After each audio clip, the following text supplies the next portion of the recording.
today? Sure, we have a Go Fest Max Finale community celebration here where we have thousands of people from the local Seattle community coming together to play Pokemon Go, and we brought a number of different folks from around the world here to show what it's like to celebrate Pokemon Go and play together. And everyone is battling a new Pokemon called Eternatus, who is making its debut today, and so folks are just excited to play together and play with the local community.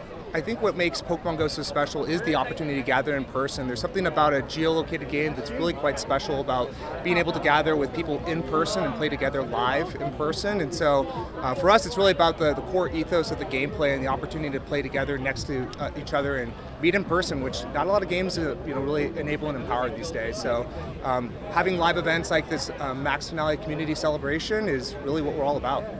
In the last few years, we've introduced all sorts of new features into the game, such as like routes, which folks may remember playing when they were kids in the main series games.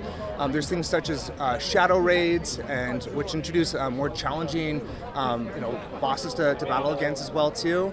We have things like what we're facing right now is what we'll call a Gigantamax Pokemon, which is quite a bit more challenging. And why you see so many people around you today is that it takes up to 20 to 100 different people to battle a Gigantamax Eternatus, which folks are facing. So, but there's all sorts of very cool things on the horizon that we're excited about. But those are some of a few of the features that we've released recently.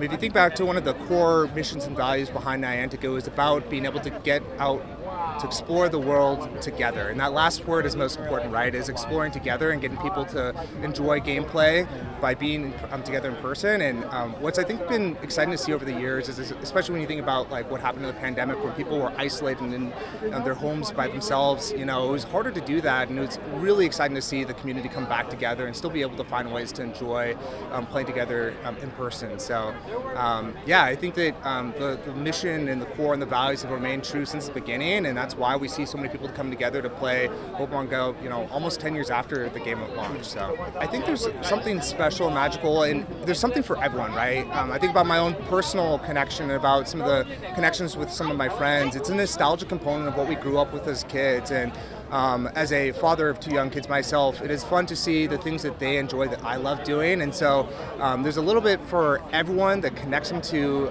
the wonder and magic of Pokemon that's just delightful to see them come together and bring to life. So I can't pinpoint it for everyone, but I think that what's magical about Pokemon Go is that the ability to connect and create real-world social connections in person is something you can't really get from many other places.